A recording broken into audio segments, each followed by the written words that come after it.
Stéphane, bonjour. Bonjour Vincent. Alors la question qui hante les marchés aujourd'hui, c'est l'inflation va-t-elle revenir? Mais est-ce qu'il est possible de croire qu'on puisse ne pas assister à ce retour de l'inflation alors que la croissance mondiale est en train d'accélérer? Non, l'inflation va revenir, ça nous semble évident, mais en fait il y a deux forces contraires.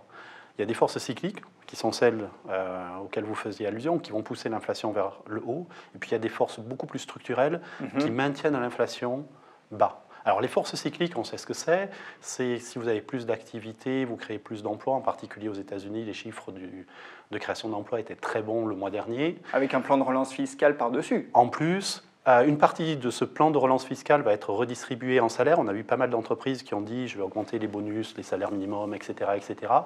Donc, il devrait y avoir des pressions salariales. Donc ça répond à votre question sur si il y a de la croissance, il doit y avoir de l'inflation. Et d'ailleurs, l'inflation a progressé depuis un an. Donc ça, c'est le premier argument. Le deuxième argument, c'est qu'il y a des forces structurelles qui maintiennent l'inflation très bas. Vous avez me parlé de la mondialisation, de l'intensification de la concurrence. De l'ubérisation, etc., etc. Et donc, comment on fait? Parce que, en bon économiste, je vous ai dit blanc et noir en même temps, la conclusion pour nous, c'est que l'inflation va effectivement progresser, mais elle va progresser d'une part très lentement, et d'autre part, on pense qu'en fin de cycle, on sera sur des niveaux d'inflation qui seront beaucoup plus faibles que ce qu'on avait vécu pendant les cycles précédents. Alors, est-ce que les économistes ne sous-estiment pas tout de même la montée en puissance des tensions inflationnistes? Bon, l'argument de l'internationalisation des échanges, du commerce, avec la pression déflationniste que cette internationalisation exerce, bon, on le connaît. Sauf que entre 2001 et 2016, par exemple, on a eu une inflation des salaires de 13% par an en Chine. Donc, ok, ça continue à agir, mais beaucoup moins qu'il y a quelques années, premièrement. L'ubérisation, moi je veux bien qu'on en parle. Alors c'est vrai qu'on a eu une très forte pression déflationniste exercée par toutes ces sociétés de services qui sont des plateformes digitales et qui donc accèdent à des marchés qui étaient jusqu'alors fermés, protégés. Bon, on le voit dans la consommation, tout explose. Très bien. Sauf que ces sociétés ont profité de la faiblesse des taux d'intérêt. Beaucoup ne sont pas très rentables, voire pas du tout rentables. Donc, si les banques centrales, ne serait-ce que pour normaliser leur politique monétaire et se redonner des marges de manœuvre, augmentent leur taux d'intérêt, ces entreprises vont se porter moins bien. Et donc, la pression concurrentielle et déflationniste qu'elles exercent pourrait aussi se réduire, non? Alors, je vais vous le dire différemment. Il y a tout un tas de théories, une fois de plus, globalisation, ubérisation, productivité qui ne montent pas assez vite. Je pense qu'aucune de ces théories n'est complètement valable. Et on peut toutes les contredire les unes après les autres. Du coup, je pense que quelque part, il faut avouer qu'on ne comprend pas complètement pourquoi les prix ne réagissent pas assez. Alors ce qui me rassure, c'est que même Janet Yellen a dit que c'était un mystère, donc si même elle le dit, c'est qu'il y a des raisons d'être perplexe. Mais du coup, ça m'amène à un deuxième point, qui est que si on ne comprend pas complètement pourquoi l'inflation ne rebondit pas, il y a un risque qu'à un moment donné, on ait des chiffres plus forts qu'attendus. Dans notre jargon, on appelle ça des non-linéarités. C'est-à-dire que quand le chômage baisse, vous redonnez du pouvoir de négociation à l'employé. Sauf que quand le chômage baisse de 10% à 9%, ce n'est pas la même chose que quand il baisse de 5% à 4%. Parce que quand vous passez de 5 à 4, là, vous avez vraiment du pouvoir de négociation. Donc, il y a toujours, à un point du cycle, tout d'un coup, une accélération des salaires et des prix, etc. Pour l'instant, on ne la voit pas. Non, mais les chefs d'entreprise aux États-Unis, par exemple, anticipent d'ores et déjà des hausses de salaire. Oui, et il y a eu des enquêtes. Et il y a eu des enquêtes, par exemple le Philly Fed ou l'Empire Survey, qui montraient que les prix d'achat pour les entreprises avaient progressé énormément. Donc ça veut dire qu'elles ne le répercutent pas encore sur le consommateur, mais elles commencent à avoir des coûts de production qui augmentent. Donc je pense que sur l'histoire, il y a progression de l'inflation, mais ça restera lent, c'est notre conviction. Mais il faut être très très vigilant parce qu'effectivement, à un moment donné, ça peut accélérer et là, ça peut faire peur au marché. Alors ça peut accélérer, surtout qu'on a eu une réduction drastique des surcapacités de production. Et puis qu'on a une pénurie de main-d'œuvre qualifiée aussi. Oui, et alors, on parle beaucoup des États-Unis parce que taux de chômage bas, etc., etc. Mais la pénurie de main-d'œuvre qualifiée commence à être très forte en Allemagne, par exemple. Elle est aussi déjà en France sur certains secteurs. Donc effectivement, on commence à voir, alors je ne veux pas parler de surchauffe parce que ce n'est pas vraiment le cas, mais on commence à avoir des signes qu'effectivement, on n'est pas loin d'un point d'inflexion. Et c'est là où je ressors mes non-linéarités. On peut créer des accélérations plus fortes que ce qu'on a vu récemment.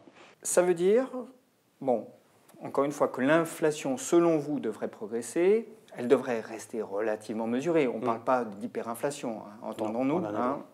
On en est très loin, mais il pourrait y avoir des à-coups, des accélérations soudaines. La question, c'est de l'interprétation par le marché de ces accélérations et sa réaction. Est-ce que là, on n'a pas d'ores et déjà changé de paradigme? Les événements de février nous le laissent à penser. C'est-à-dire qu'une petite inquiétude se traduit tout de même par une poussée de fièvre sur les marchés de taux. Ça, je crois que c'est le vrai problème. C'est-à-dire que j'ai du mal à vous donner un scénario où l'inflation accélère vraiment très violemment. L'hyperinflation, il ne faut jamais dire jamais, mais c'est très peu probable à court terme. Par contre, ce qui est vrai, c'est que les taux d'intérêt ont une sensibilité qui est anormale aux chiffres d'inflation. Et vous citiez l'exemple de février, le chiffre de pression salariale de fin janvier qui a mis le feu aux poudres. Finalement, ce n'était pas un chiffre aussi énorme que ça. Catastrophique que ça. Donc la courbe a surréagi. Ça, c'est un exemple ponctuel. En fait, j'ai regardé, vous le voyez sur le graphique, la réaction de l'inflation point mort. Alors, il faut que vous nous expliquiez ce graphique. Alors, vous avez des taux d'intérêt gouvernementaux. Donc, la France emprunte à 10 ans, etc. Vous avez aussi des obligations qui sont indexées sur l'inflation. Donc, en fait, la France ou l'Allemagne payent un taux d'intérêt plus l'inflation. Du coup, si vous regardez ces obligations-là, vous savez quelle est l'inflation anticipée par le marché. Donc ça vous donne une mesure directe de ce que le marché pense de l'inflation à 10 ans. Et ces anticipations d'inflation, elles sont anormalement réactives à l'inflation à l'heure actuelle. C'est-à-dire que si vous avez un chiffre un peu plus haut qu'attendu, les opérateurs de marché révisent énormément leurs anticipations d'inflation sur les 10 ans qui viennent. Donc vous voyez, il y a une très forte nervosité. On se dit l'inflation est basse. Mais c'est exactement votre argument. C'est à un moment donné, il peut y avoir une accélération et on a peur de ne pas avoir le bon prix pour ce genre d'obligations. On pourrait avoir des tensions sur les marchés de taux. Est-ce que si les taux se tendent, du fait des réactions un peu abruptes des marchés obligataires et des investisseurs, on peut avoir des marchés actions qui montent? Alors ça dépend.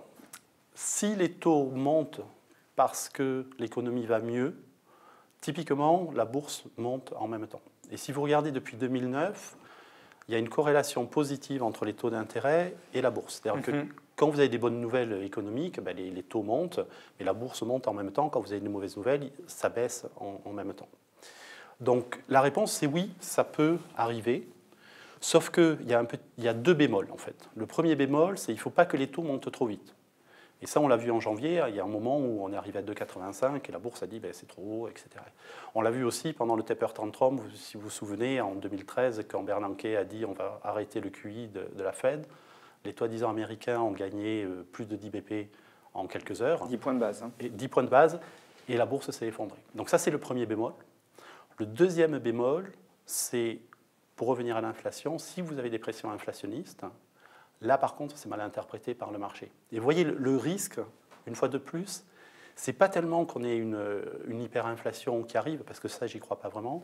Le risque, c'est plutôt qu'on ait des chiffres un petit peu plus élevés qu'attendus et que la courbe des taux surréagisse. Et là, effectivement, ça va être très difficile à avaler pour le marché action. Est-ce que, du coup, il faut réduire la voilure sur le marché action? Le scénario central, pour nous, est toujours un scénario assez sympathique. Parce que si vous n'avez pas tellement de pression inflationniste, si vous avez une croissance qui tient, et les indicateurs avancés nous disent qu'il n'y a pas de grosse peur à avoir, on est toujours sur un scénario qui est très positif pour les actions. Très positif au sens où on peut très bien avoir des EPS, des profits d'entreprise qui progressent de 10%, voire un petit peu plus, et donc une bourse qui gagne 10% cette année.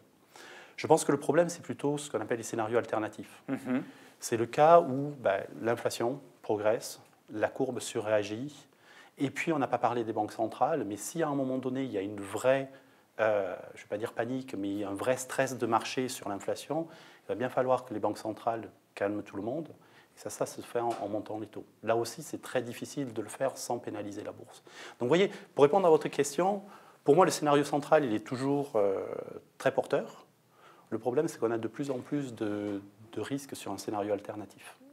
Et donc, il faut s'attendre à de la volatilité sur les marchés d'actions, si on s'y expose. Complètement. Et la volatilité a beaucoup progressé sur le VIX, par exemple, est revenu sur des niveaux, alors je ne sais pas ce que la normale veut dire, mais des niveaux de long terme, de l'ordre de 18, alors qu'on était à 10 pendant quasiment tout 2017, c'est-à-dire à des niveaux très très bas de volatilité. Mais ça fait partie de la normalisation et des marchés sans volatilité. Normalement, ça n'existe pas. Ouais.